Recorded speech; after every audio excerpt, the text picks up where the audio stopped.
everyone. Accountancy is a very important subject, and we all know that irrespective of the fact कि वो class 11th है या class 12th है. This is educator Dhwani Gandhi here, and I welcome you all in these amazing series of questions जहाँ हम जानेंगे बहुत सारी अलग-अलग बातें पूरे सेशंस के अंदर अबाउट अकाउंटेंसी, चाहे वो बेसिक्स हो ऑफ 11th या फिर वो हो बेसिक्स ऑफ क्लास 12th, कुछ भी क्यों ना हो, अकाउंटेंसी एकदम क्रिस्टल क्लियर करेंगे हम यहाँ पर इन ऑल दीज छोटू-छोटू videos that come your way. So make sure आप सारे के सारे अटेंड कर रहे हो और उन्हें एंजॉय भी कर रहे हो और कमेंट बॉक्स में मुझे बता रहे हो कि आपको कैसे लग रहे हैं ये वीडियोस।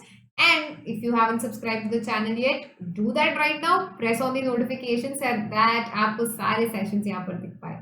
इसके अलावा कमेंट बॉक्स में यहाँ पर मुझे ये तो आप बताएंगे ही कि आपको कैसे कैसे क्या क्या चीज़ें लगी और आपको और क्या नीडेड है, बट आपकी सारी नीड्स एंड रिक्वायरमेंट्स के लिए डिस्क्रिप्शन में मैंने कुछ लिंक्स भी दे रखी है of my special free classes and N academic profile, जहाँ पर भी आप पहुँच कर मुझे आराम से ढूंढ सकते हैं और मेरी सारी अपकमिंग लाइव क्लासेस और जो पुरानी रिकॉर्डेड क्लासेस है उन्हें एक्सेस कर सकते हैं।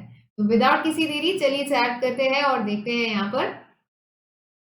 तो जैसे कि मेरे सारे प्यारे लोग आप लोग यहाँ देख सकते हो, मेरा नाम है ध्वनि Gandhi and I am a Reliance foundation scholar in an academy eight verified plus educator और अकाउंटेंसी पढ़ा रही हूँ आप सभी को 11th और 12th स्टैंडर्ड के लिए। Graduate from HR college, mentor 12,000 plus students and अभी भी ये जर्नी बहुत ज़्यादा लंबी और जारी रहने वाली है आप सभी के साथ।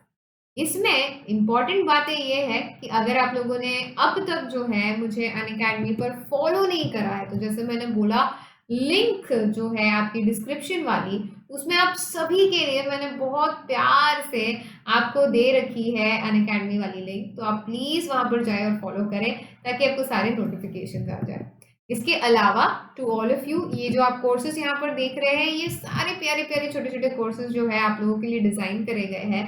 जैसे कि क्लास 11 यहाँ देख सकती है आपकी इंपॉर्टेंट कॉन्सेप्ट जो है यहाँ पर दिखाई गई है, इररिस्पेक्टिव ऑफ द फैक्ट कि आप कौन से लेवल पर अभी राइट नाउ आपकी 10th स्टैंडर्ड हो रखी है। अकाउंट्स पूरा नया टॉपिक है तो अच्छे से कंप्लीट कर लिएगा। इसके अलावा public, we have these batches upcoming for all of you और इनको सब्सक्राइब करना है अगर आप सभी को, अगर आपको ज्वाइन करना है हमारे अनअकैडमी क्लासेस, तो मेक श्योर आप DGD10 ये कोड जो है फ्रीक। हर बारी हम लोग कुछ ना कुछ नया सीखते हैं। इस बार भी आप सभी के लिए हम लेकर आए हैं इनकम एंड एक्सपेंडिचर अकाउंट। अब बहुतों को सवाल यहाँ पर ये होगा कि मैम लास्ट टाइम तो हम लोगों ने जो करा था हमारा रिसीट एंड पेमेंट अकाउंट, अब आप बता रहे हो इनकम एंड एक्सपेंडिचर अकाउंट, दोनों में कुछ ना कुछ तो डिफरेंस भी एग्जैक्टली होगा, राइट? बिल्कुल है, क्यों नहीं है। ये जो डिफरेंस है ये आप लोगों को अभी इस वीडियो के अंदर भी समझ में आ जाएगा, बट उसके पहले फर्स्ट लेट अस अंडरस्टैंड कि इनकम एंड एक्सपेंडिचर अकाउंट यहाँ पर एग्जैक्टली क्या होता है। तो जैसे कि आप लोग जानते हो कि एनपीओ जो है वो प्रॉफिट मेकिंग ऑर्गेनाइजेशन नहीं होती है, वो सर्विसेज के लिए जानी जाती है जो वो सर्विस मोटिव के साथ आती है। तो यहाँ पर इसीलिए प्रॉफिट एंड लॉस अकाउंट बनाना तो वाजिब नहीं है, नॉट आइडियल कि आप पीएनएल अकाउंट यहाँ पर बनाए और net profit, net loss, gross profit, gross loss सारी चीजें निकालें, क्योंकि यहाँ बेसिकली मैन्युफैक्चरिंग भी एक पॉइंट ऑफ व्यू नहीं है और ना ही जो है गुड्स का सेल वगैरह करना ये एक पॉइंट ऑफ व्यू, राइट? तो अगर यही सिचुएशन को ध्यान में रखें तो इसके लिए एनपीओ के यहाँ पर एक नए टाइप का अकाउंट होना जरूरी है। बट हम ये जरूर देखेंगे कि पीएनएल की तरह ही मिलता जुलता हो, क्योंकि नियर बाय अकाउंटिंग तो दोनों सेम ही होती है कितना भी कर। इसी चीज के लिए बनाया गया था इनकम एंड एक्सपेंडिचर अकाउंट। अब income and expenditure account basically करता क्या काम है, सारी जो भी फर्म के अंदर इनकम्स हुई है हमारे एनपीओ की और जो हमारे ऑर्गेनाइजेशन की सारी एक्सपेंडिचर्स हुई है उनको रिकॉर्ड करता है। अब यहाँ पर आप एक चीज आप येलो बॉक्स में जो है क्लियरली देख सकते हो राइट देयर कि it is a nominal account, ऐसा एक चीट शीट टाइप आपको दिया गया है, राइट? तो एक नॉमिनल अकाउंट है, मतलब यहाँ पर नॉमिनल अकाउंट का ही रूल फॉलो होगा, जैसे पीएनएल है वैसे ही यहाँ पर भी होगा।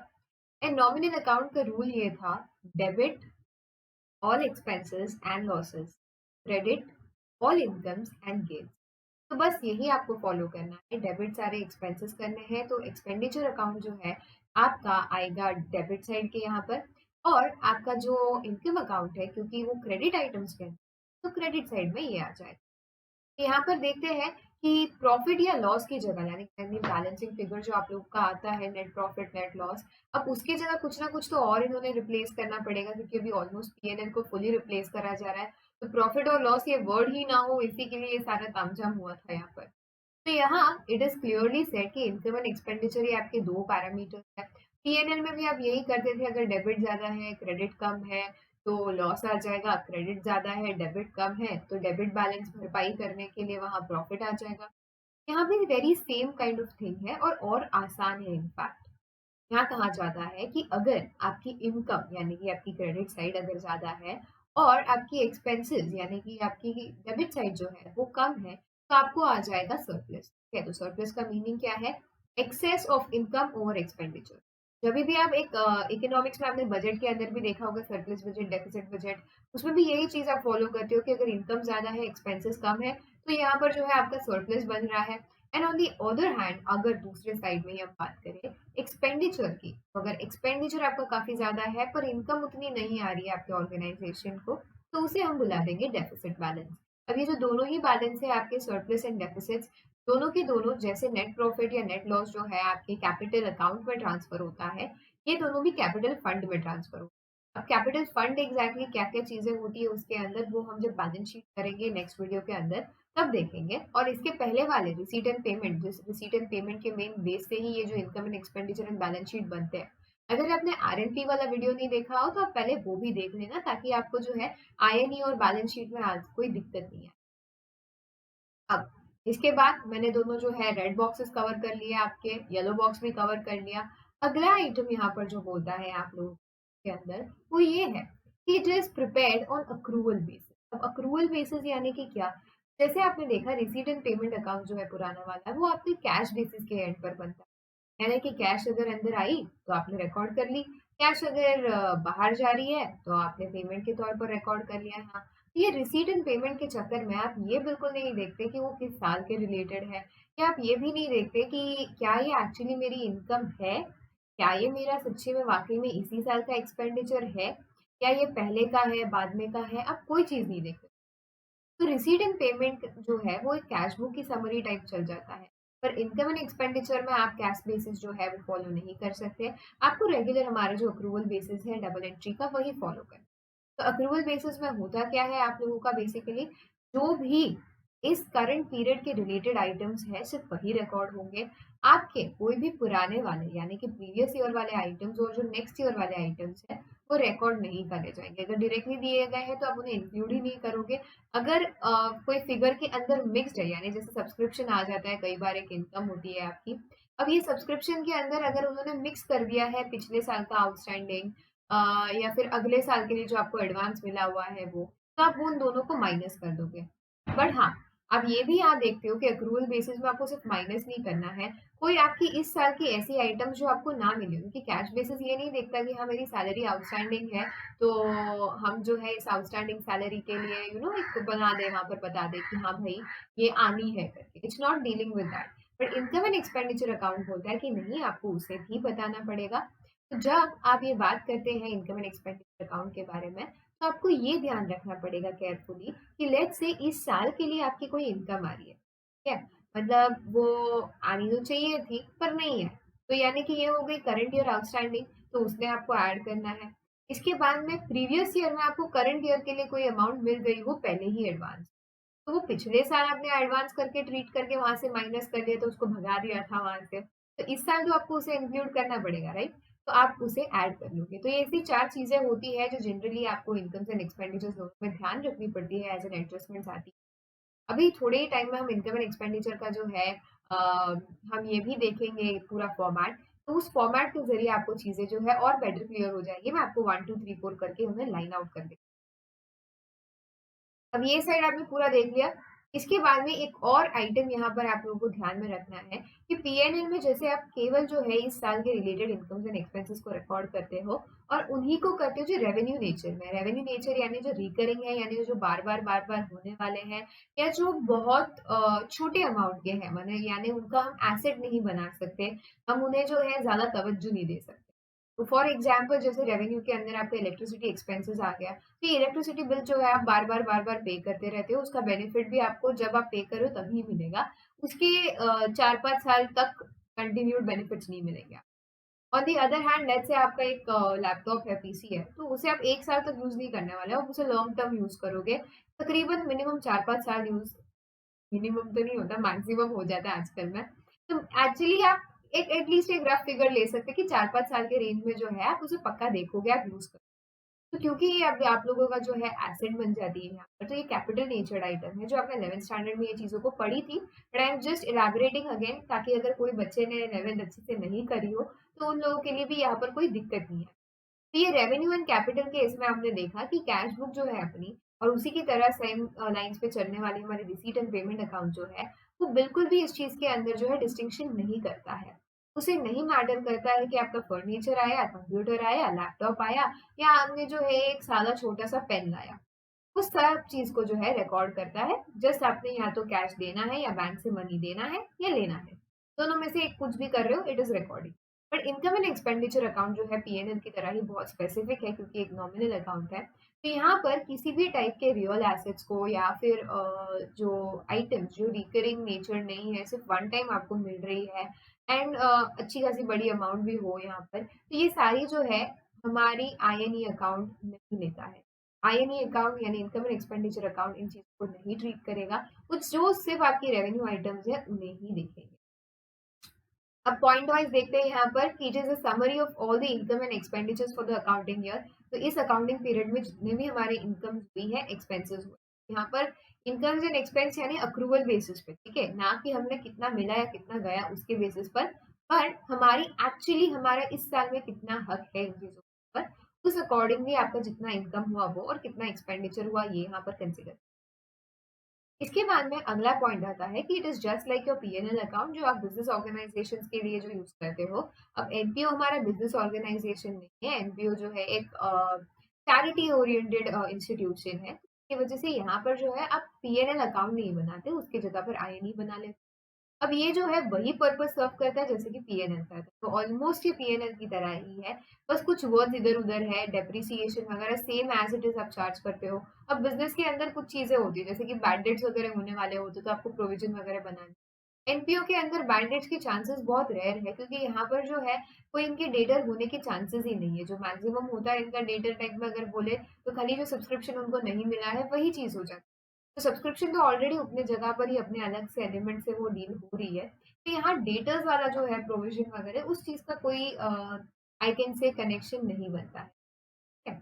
इसके बाद में क्रेडिटर्स वाला प्रोविजन वगैरह जो बन गया, या बैड डेट्स वाले आइटम्स होते हैं, तो ऐसे कुछ आइटम्स यहाँ इंक्लूडेड नहीं होते और इनके अपने खुद के लाइक ग्राउंड मेंटेनेंस वगैरह। अब कोई बिजनेस ऑर्गेनाइजेशन है तो वो ग्राउंड मेंटेन वगैरह नहीं करते जनरली, राइट। तो यहाँ पर ये कुछ आइटम्स ऐसी है जो ऊपर नीचे है, कुछ अलग वाली है, बट ओवरऑल आप एक आइडिया ले सकते हो कि एनपीओ जो है उसका आईएनई जो है, ये आईएनई ऑलमोस्ट हमारे पीएनएल की। अब ये आईएनई बनता किसके ऊपर से, जो लास्ट वीडियो में आपने आरएनपी अकाउंट देखा था यानी रिसीट एंड पेमेंट अकाउंट देखा था, इसी के बेसिस के ऊपर सिमिलरली एग्जैक्टली जो है आपका इनकम एंड एक्सपेंडिचर अकाउंट भी बनता है। और income and expenditure and receipt and payment के साथ ही दोनों की जो है सारी सारी एलिमेंट्स जो है जो इनकॉर्पोरेट करनी है जो नहीं करनी है, इन्हीं के बेसिस पर अगला वाला आपका जो है बैलेंस शीट है। ठीक है, तो इस इनकम एंड एक्सपेंडिचर अकाउंट में जो भले ही आपके रिसीट एंड पेमेंट में depreciation, outstanding salary, advance subscription, ये ऐसी सारी चीजें जो है इंक्लूडेड नहीं होती है रिसीट एंड पेमेंट में, बट फिर भी इनकम एंड एक्सपेंडिचर में ये सारी इंक्लूडेड होंगी। इसका मीनिंग ये है कि नॉन कैश आइटम्स भी यहाँ पर जो है होंगी, क्योंकि ये कैश बेसिस पर ऑपरेट नहीं करता, ये अक्रूवल बेसिस पर ऑपरेट करता है। तो इन शॉर्ट आप ये बोल सकते हो मैम कि रिसीट एंड पेमेंट को जो है हमें उसे एडजस्ट तो करना ही पड़ेगा इन अ वे।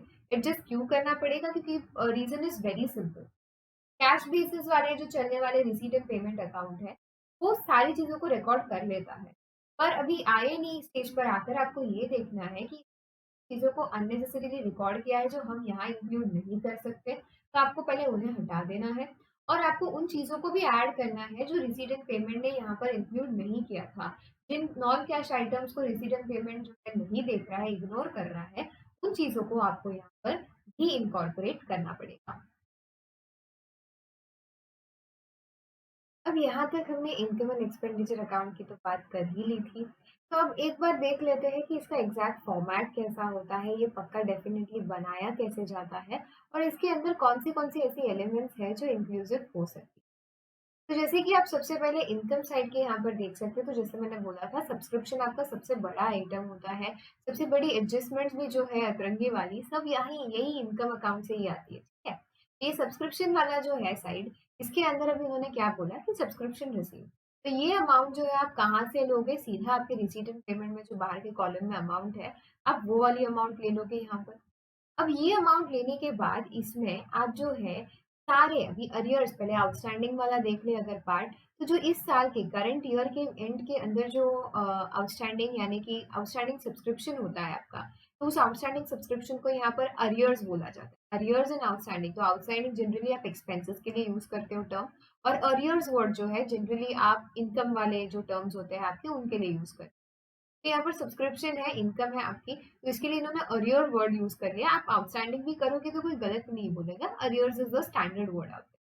तो ये अरियर्स जो होते हैं सबसे पहले एट द एंड वाले, ठीक है, यानी कि जो इस साल के अंत में आपकी आउटस्टैंडिंग सब्सक्रिप्शन है, आप उसको ऐड कर लोगे।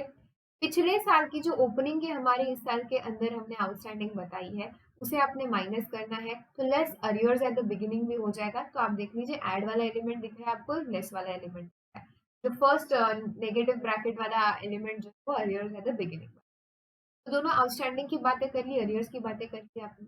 अब इसके बाद अगला एलिमेंट जो आता है वो है एडवांस। अब अगर लास्ट ईयर में आपने कोई एडवांस रिसीव किया हो इस ईयर के लिए, तो वो करंट ईयर आइटम है, तो आप उसे ऐड कर लोगे, तो जो बिगिनिंग का एडवांस है वो ऐड हो जाता है। और जो इस साल के एंड में हमने एडवांस पेमेंट हमको मिला था, ठीक है, इस साल में साल के दौरान में हमें जो भी एडवांस, वो डेफिनेटली एडवांस है, यानी कि वो इस साल के लिए है ही नहीं, वो अगले सालों के लिए। यदि वो अगले सालों के लिए है तो हमें उन्हें माइनस तो करना है। तो जब हम माइनस कर रहे हैं तो advance received at the end जो है वो माइनस होगा।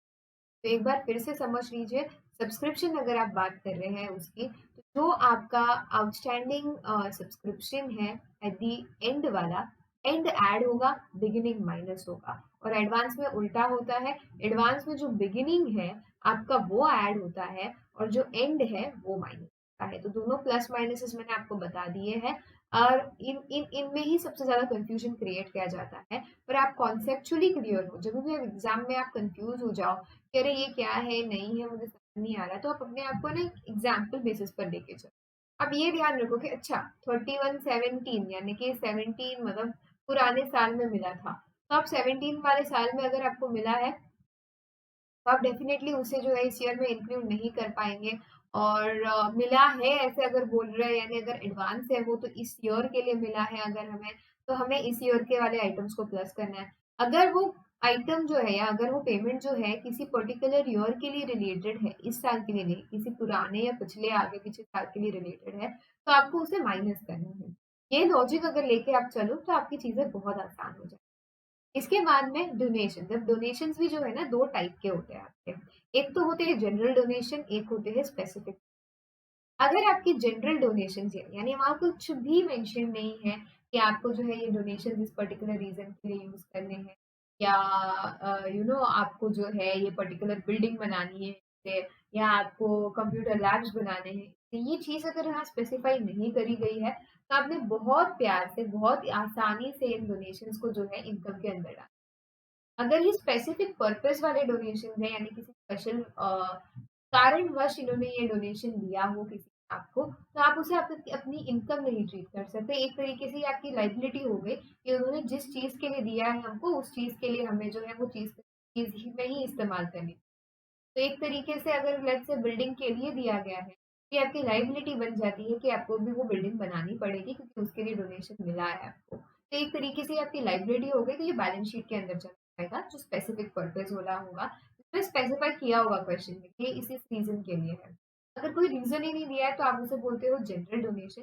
और जनरल डोनेशन जो है आप सभी लोग उन्हें कहाँ ट्रीट करते हो, यहीं पर इनकम।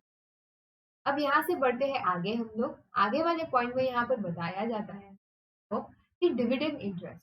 ठीक है, डिविडेंड एंड इंटरेस्ट क्या होता है, आप सभी जानते हो कि हमने इन्वेस्टमेंट कर रखी होती है, रिसीट एंड पेमेंट में आपने उसे रिसीट में इंक्लूड कर लिया था। अब ये जो है एक नॉर्मल इंटरेस्ट की तरह ही आपने इसका ट्रीटमेंट भी करना है इनकम साइड में। अगर इसमें कोई एडवांस हो या कोई आउटस्टैंडिंग हो, एडवांस जनरली नहीं मिलता है, आउटस्टैंडिंग वाले एलिमेंट्स ही आ जाते हैं। जैसे आप 11th स्टैंडर्ड में इंटरेस्ट को डील करते थे ना, इंटरेस्ट कोई भी चीज का इंटरेस्ट और जैसे उस चीज को डील करते थे, यहाँ इसको भी वैसे के वैसे ही। अगला एलिमेंट अब आप जब यहाँ पर जाएंगे, अगला एलिमेंट को आप यहाँ पर फोकस देखेंगे, अगले एलिमेंट को कहा जाता है profit on sale of fixed assets. Profit on sale of fixed assets क्या हो जाता है बच्चा party? Profit on sale of fixed assets का मीनिंग ये होता है कि जहां पर आपने फिक्स्ड एसेट्स अपनी बेच दिए हैं और उसके ऊपर आपने जब बेच रहे हो आप, तो लेट से उसकी बुक वैल्यू है 12,000, आपने उसको बेच दिया है 16,000, 4,000 का जो है आपको यहाँ पर ये गैप जो है ये आपको प्रॉफिट मिला है, राइट? वैल्यू 12 होने के बाद भी आपने 16 में बेच दिया। 4,000 का जो ये आपको प्रॉफिट जनरेट हो रहा है, तो ये आप इनकम साइड में लिख दोगे। साइड बाय साइड अगर आपको ये लॉस हो रहा है तो आप उसे एक्सपेंडिचर साइड। ओके। अब इसके बाद में अगला आता है कि आप क्लब हॉल्स वगैरह के लिए आपको रेंट मिलता है, यानी कि आप लेट्स से क्लब है आपका और इसके यहाँ पर जो है हॉल्स वगैरह बहुत सारी ऑर्गेनाइजेशन बनाती है, बहुत सारी आपको संस्थाएं दिखेंगी जिनके हॉल्स होते हैं और उनको मैरिज वगैरह के लिए यूटिलाइज किया जाता है। तो पर डे के जो है चार्जेस होते हैं, रेंट्स होते हैं जो आपको देने पड़ते हैं, बुकिंग्स हो गए, ये जो भी आया आपको वो इनका इनकम हो गया। इसके बाद में कोई पुरानी रद्दी वद्दी बेच दिया आपने, कोई स्क्रैप बेच दिया, ऐसे ही कोई नॉर्मल वाले इनकम आया है आपको, तो ये सारी चीजें आप इनकम साइड में डाल। एक्सपेंसेस साइड में अगेन आपका जो है अगर कोई खर्चा है उसमें आउटस्टैंडिंग और प्रीपेड वाला सीन अगर आता है, उसमें भी आपको सेम यही करना है। अगर इस करंट ईयर में आउटस्टैंडिंग है तो आउटस्टैंडिंग एट द एंड जो है वो ऐड होगा। फिर जो लास्ट ईयर का आउटस्टैंडिंग था, यानी पिछले साल में जो आउटस्टैंडिंग था जो इस साल में ओपनिंग में बताया है, तो वो आपको माइनस करना पड़ेगा। कोई भी वैल्यू अगर प्रीपेड है, ठीक है, तो अगर वो पिछले साल की थी जो इस साल की रिलेटेड है, पिछले साल में आपको मिली हो तो पिछले साल आपने उसको माइनस किया होगा, इस साल आपने उसको ऐड बैक कर लेना है यहाँ पर। और इस साल के एंडिंग में जो भी अगले ईयर के लिए आपको मिला हो एडवांस, उसको आपने क्या कर देना, माइनस।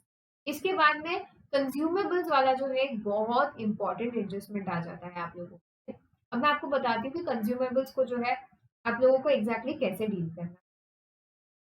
कंज्यूमेबल्स का होल पॉइंट ये आ जाता है कि जब भी आप लोग देखें यहाँ पर कि कंज्यूमेबल्स की मैं बात कर रही हूँ, तो आपको ये अलग अलग चीजें दिख रही होंगी आपको, या ओपनिंग क्लोजिंग वगैरह, ये सारी चीजें बहुत अतरंगी सी है, बहुत वियर्ड सी है।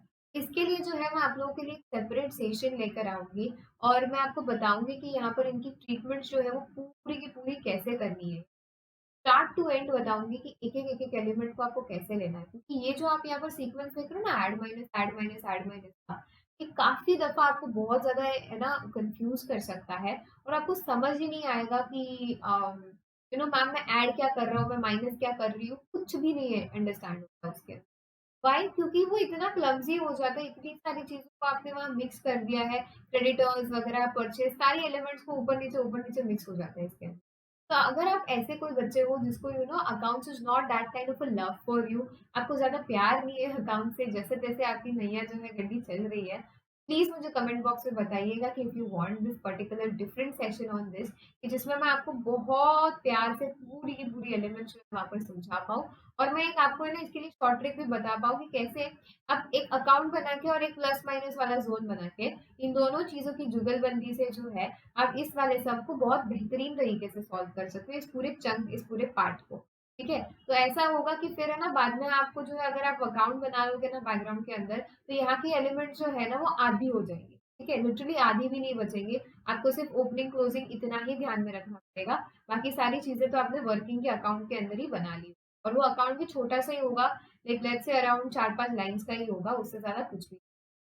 ठीक है, तो यहाँ पर ये वाला पॉइंट हो चुका है आपका। उसके बाद में आप नीचे देखोगे एडवर्टीजमेंट एक्सपेंस वगैरह, तो ये चीजें होती है। अब यहाँ पर आपने अगर एक्सपेंसेस साइड और इनकम साइड देखा, अगर आपका ये देख लो कि एक्सपेंस साइड की टोटल जो है वो ज्यादा है इनकम वाले साइड से, तो अब वहां पर जो है आप कॉलम में देखोगे कि बाई डेफिसिट लिखा है, excess of expenditure over income. Expenditure ज्यादा है, इनकम कम है, तो बाई डेफिसिट आ गया। अब लेट्स से यहाँ ये सिचुएशन में सिनारियो उल्टा हो जाता कि आपका जो इनकम वाला कॉलम है वो पूरा बड़ा है, बड़ा यानी लेंथ में बड़ा नहीं बोलना, ठीक है, अमाउंट में बड़ा। तो जैसे अगर इनकम साइड आपकी बड़ी हो गई है अमाउंट के वाइज, और एक्सपेंसेस में इतने खर्चे नहीं हुए हैं आपके, तो आपका यहाँ पर एग्जैक्टली यहाँ पर जो है टू सरप्लस ऐसे लाइन आएगी, और टू सरप्लस में आप लिखोगे excess of income over expenditure. मैंने जानबूझ करके यहाँ इंक्लूड नहीं किया क्योंकि बच्चे कंफ्यूज हो जाते हैं, उनको लगता है मैम सरप्लस भी आएगा एक सम में, डेफिसिट भी आएगा, दोनों ही चीजें आएंगी, तो बिल्कुल ऐसे नहीं होता। कभी आप लोगों ने देखा है नेट लॉस और नेट प्रॉफिट जो है दोनों एक ही टाइम पर आते हैं, ग्रॉस प्रॉफिट ग्रॉस लॉस दोनों एक ही टाइम पर आ रहे हैं, ठीक है, तो वो चीज पॉसिबल जैसे नहीं है, वैसे सरप्लस एंड डेफिसिट भी दोनों का एक साथ होना पॉसिबल नहीं है।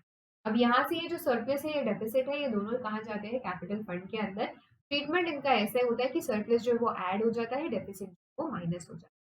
उम्मीद है यहाँ तक आपको सारी चीजें क्लियर होंगी। अगले वाले सेशन में जब मैं आऊंगी तो मैं आपको बैलेंस शीट के बारे में कुछ चीजें बतानी है मुझे, और उसी के साथ साथ आपको जो है कुछ डिफरेंशिएशन भी बताने हैं जो आपके एग्जाम पॉइंट ऑफ व्यू से बहुत काम आएंगे। कभी कभी ना एग्जाम में 3 मार्कर के लिए आपको छोटी सी थ्योरी पूछ ली जाए। अब ये थ्योरी नाम सुन के आपको डर बहुत लगता है, बट ट्रस्ट मी एमपीओ की थ्योरी बहुत ही ज्यादा इजी है, और ये जो डिफरेंशिएशन है ना इतना मक्खन है कि आपको प्यार आ जाएगा उस पर।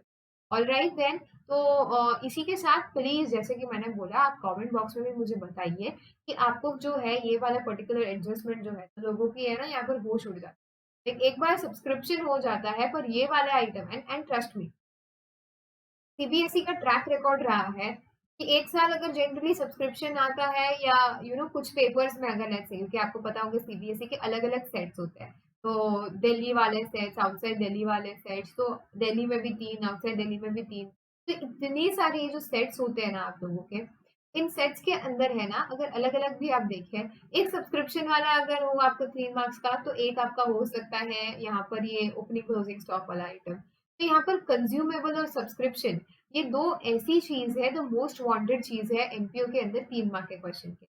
अब आप लोगों को सवाल ये भी आ रहा होगा कि टोटल क्वेश्चन कितने आ जाते हैं मैम, तो एनपीओ के अंदर आते हैं आपके लाइक 10 मार्कर्स के जो है 10 मार्क आपको मिलते हैं। इन 10 मार्क में से जनरल पैटर्न ये होता है कि 6 मार्क का आपको एक क्वेश्चन आएगा अच्छा वाला फुल फ्लेज। इसके बाद में 3 मार्क्स का जो है आपको क्वेश्चन आता है जो जनरली आपकी नॉलेज एंड टेस्टिंग पे अंडरस्टैंड करता है, तो वो इन डेप्थ एडजस्टमेंट जो है वो वाले पूछता है। जैसे ये पूरा कंज्यूमेबल्स बनाने को बोल दिया है, सब्सक्रिप्शन बनाने को बोल दिया, विथ थोड़ी अजीबो गरीब चटपटी एडजस्टमेंट। एंड इसी के साथ 1 मार्क जो होता है आपके ऑब्जेक्टिव वाला पार्ट जो आता है ना, MCQs fill in the blanks वगैरह, उनके अंदर 1 मार्क आ जाए। इसके अलावा ये भी हो सकता है कि 6 मार्क का क्वेश्चन आ जाए और 4 मार्क के लिए एमपीओ आ जाए, मतलब जो 3 मार्क का था उसकी जगह 4 आ जाए और ऑब्जेक्टिव कुछ भी ना आए। ये बहुत रेयर सिचुएशन है, बहुत कम आती है, ठीक है। Apart from all of these interesting facts that you saw right now and जो प्यारी प्यारी चीजें आपने अभी अकाउंट्स के बारे में लर्न करी, इसके अलावा अगर आपको एक स्टेप आगे जाकर अपनी प्रेपरेशंस कंप्लीट करनी है, तो I have this full fledged batch over here. जैसे कि आप देख सकते हैं कि ये मेरे अपकमिंग एंड प्रेजेंट कोर्सेज है जो अनअकैडमी पे मेरे ऑलरेडी लॉन्च एंड कंप्लीटेड है। इसमें जैसे कि चैप्टर नंबर 1, चैप्टर नंबर 2, उसके बाद में रिकॉर्डिंग ऑफ ट्रांजैक्शंस जैसे इंपॉर्टेंट टॉपिक्स सारे के सारे मैंने आप लोगों के लिए कवर कर दिए।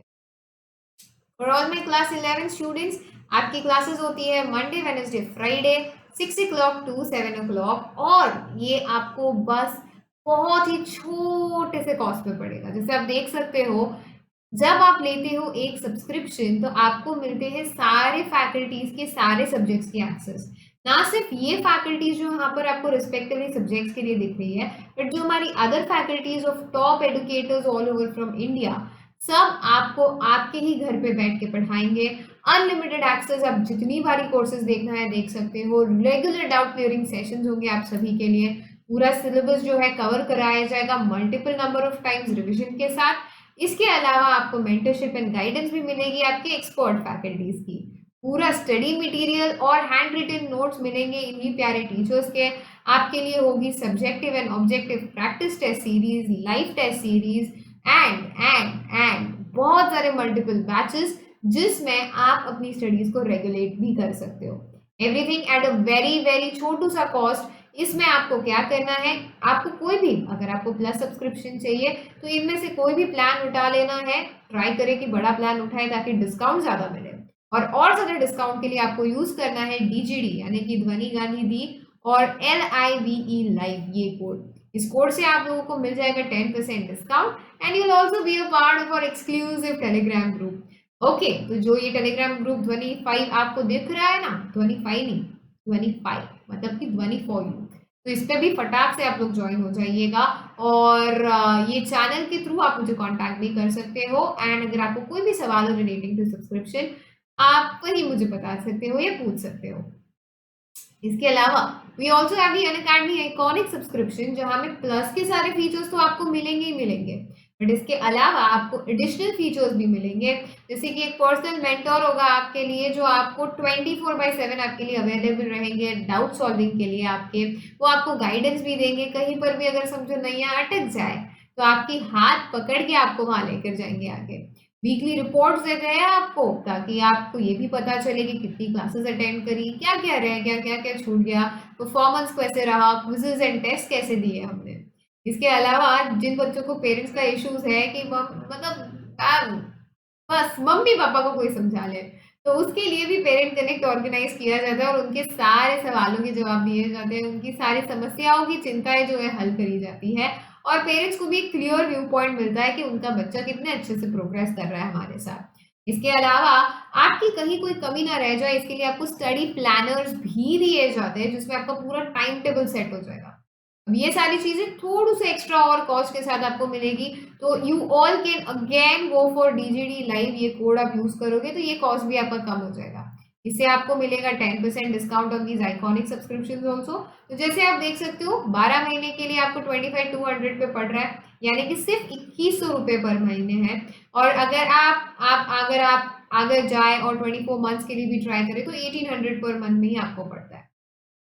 अगर आपका इतना बजट नहीं है, यू फील कि आप सेल्फ स्टडी कर सकते हो, आपको किसी और की जरूरत नहीं है, तो then you still have this beautiful option कि जहां पर आपको प्लस सब्सक्रिप्शन अगर 12 महीने के लिए ले रहे हैं 1 ईयर के लिए, तो एक साल का आपको मतलब हर मंथली पड़ेगा 1125 रुपीज, और 24 मंथ्स के लिए आप लोगों को पड़ जाएगा 938 रुपीज ओनली पर मंथ। इसके अलावा अगर आपके पास क्रेडिट कॉइन्स हो, ठीक है, जो क्रेडिट कॉइन्स होते हैं, गोल्ड कॉइन्स आपको दिखते हैं ऐप के अंदर, अगर वो आप लोगों के पास हो तो उसमें तो और डिस्काउंट मिल जाता है और आपका प्राइस और रिड्यूस हो जाएगा। तो बच्चा पार्टी, अगर आप सभी चाहते हो कि आप Unacademy plus and iconic subscription join करें और उस पर 10% ऑफ चाहिए, तो ये रेफरल कोड पक्का लगाना ना भूले, DGDLIV। पर मैम बोलते हैं ना, पहले इस्तेमाल करें फिर विश्वास करें।